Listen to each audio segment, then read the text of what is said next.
저 여우대장은 오늘 일산에 가려고 서울역에 나와 있습니다. 원래 서울역에서 일산까지 가려면 최소 1시간은 걸렸었는데 지난해 12월 28일 수도권 강역급행철도인 GTX-A의 일부 구간이 개통되면서 이제는 서울역에서 일산 킨텍스역까지 단 17분 만에 도착할 수 있게 되었습니다. 이로 인해 그동안 서울로 힘들게 출퇴근하던 일산 주민들은 지금 그야말로 축제 분위기를 느끼고 있죠.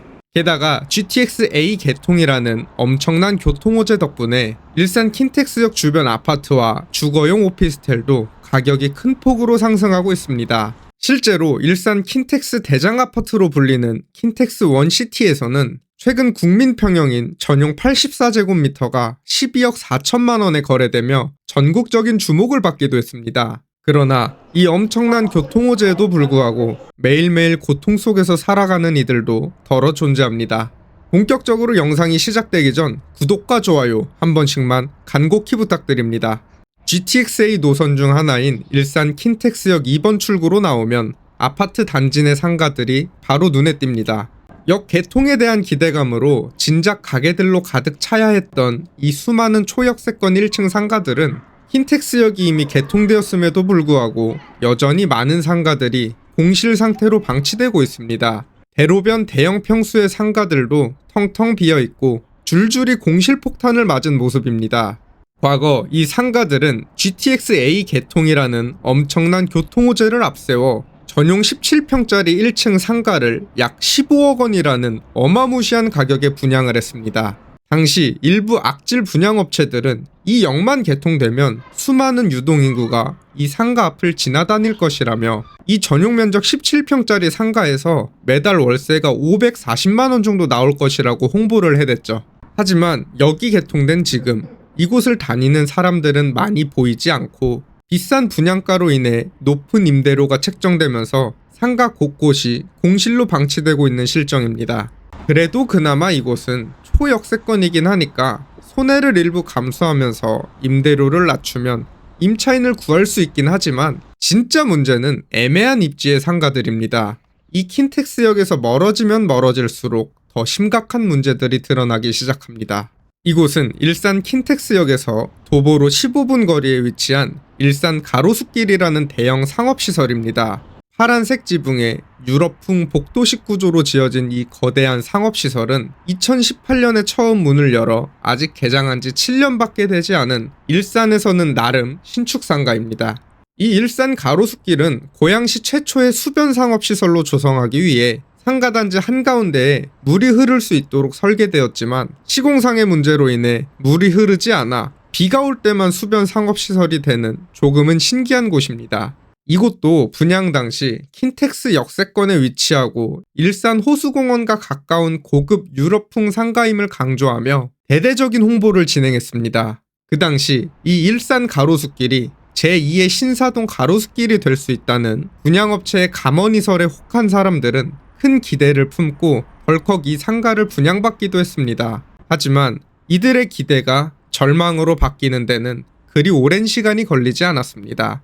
입구에 들어서자마자 1층 상가들이 텅텅 비어있는 모습을 쉽게 발견할 수 있었습니다. 영업 중인 가게보다 이미 폐업했거나 공실인 채 방치되고 있는 상가들이 더 많은 모습입니다. 긴 복도식 구조에 양쪽으로 늘어선 수많은 상가들은 그야말로 공실 폭탄을 맞았습니다. 여기서 장사를 하다 망한 한 횟집은 집기를 뺄 여유조차 없는지 폐업 이후에도 방치된 큰 수조에는 먼지만 쌓여가고 있었습니다. 대로변 상가들은 그 상황이 더욱 심각합니다. 왕복 10차선 도로와 맞붙어 있는 이곳에서는 공실이 아닌 상가를 찾기가 어렵습니다. 바로 앞 인도에도 지나가는 사람들이 전혀 보이지 않습니다. 직선거리로 270m, 연면적 3만 평에 조성된 이 거대한 상가는 사실 완공 이후 7년 동안 공실 문제가 단 한 번도 해결된 적이 없습니다. 왕복 10차선 도로와 왕복 8차선 도로에 둘러싸인 입지 탓에 섬처럼 고립되어 접근이 힘들고 분양 당시 높은 분양가로 인해 분양이 잘 되지 않았습니다. 여기에 더해 고분양가에 따른 높은 임대료가 책정되어 일반적인 상인들이 쉽게 들어올 수 없게 되었죠. 설상가상으로 2020년 코로나가 전국을 덮치면서 일산 가로수길 상권은 회생이 불가능할 정도로 무너져 버렸고 이곳은 개장 이후 지금까지 높은 공실률을 유지할 수밖에 없었죠. 이곳 전용 면적 13평짜리 1층 상가의 분양가는 무려 9억 원에 달했습니다. 게다가 이 당시에는 상가 분양가의 80%까지 대출이 나왔기 때문에 대부분의 수분양자들은 20%의 현금과 80% 대출을 통해 이 상가를 분양받게 되었죠.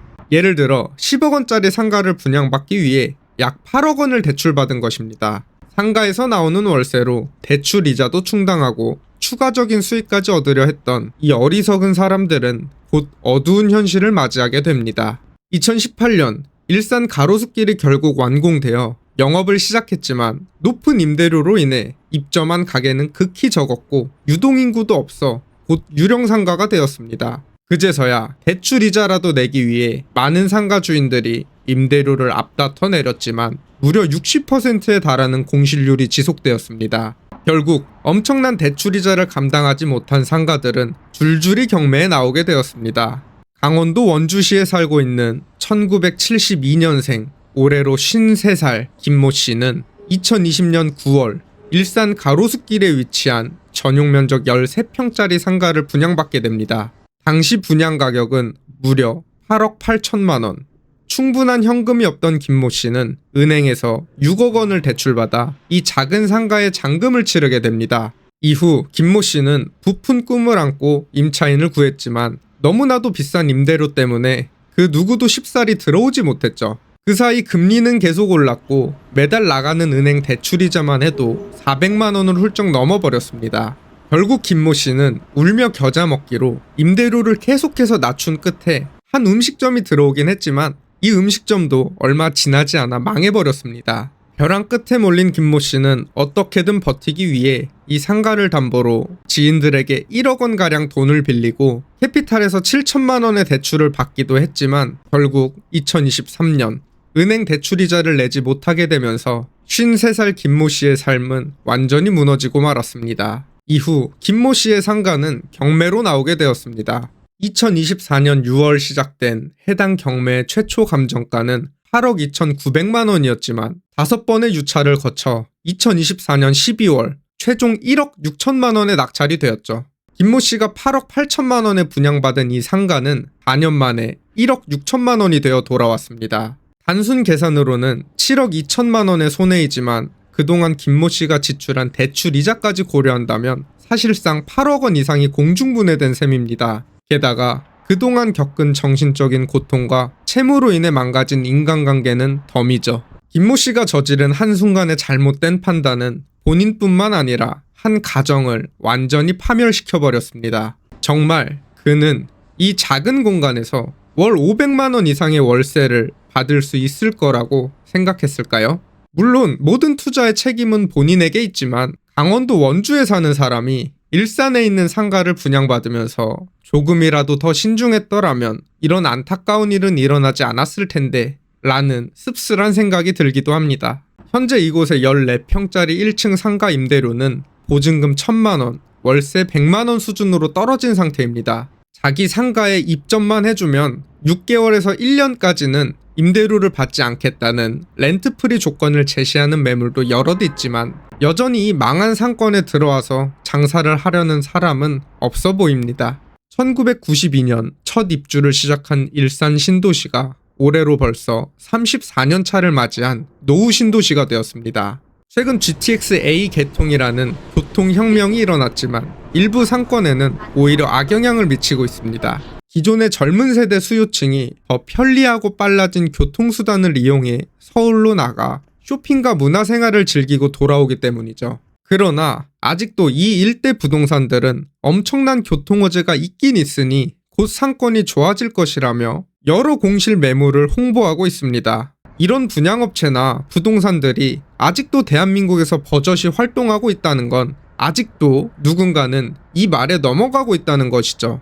제 주변을 아무리 둘러봐도 상가 투자로 큰 수익을 올렸다는 사람을 찾을 수가 없는데 인터넷만 켜면 자칭 부동산 전문가들이 자신은 상가로 큰 수익을 올렸다고 주장하며 자신들이 추천하는 상가를 분양만 받으면 높은 수익률과 시세 차익을 볼 수 있다고 여전히 사람들을 현혹하고 있습니다. 이런 얘기에 혹하시는 분들이 꼭 아셔야 할 게 세상 그 누구도 돈 많이 버는 법을 쉽게 알려주지 않습니다. 그 좋은 걸 왜 남을 주겠습니까? 그 좋은 방법을 일면식도 없는 나에게 권하는 이유가 진짜 나를 위한 것인지 아니면 무책임하게 본인의 배만 채우려는 것인지 잘 파악해 보시기 바랍니다. 상가 투자를 고려하고 있거나 주변 지인이 상가 투자를 한다고 하면 이 영상을 꼭 보여주고 다시 한번 현명하게 생각해 보시기 바랍니다. 앞으로도 구독자분들에게 도움이 되는 영상으로 찾아뵙겠습니다. 구독과 좋아요, 알림 설정도 꼭 부탁드립니다.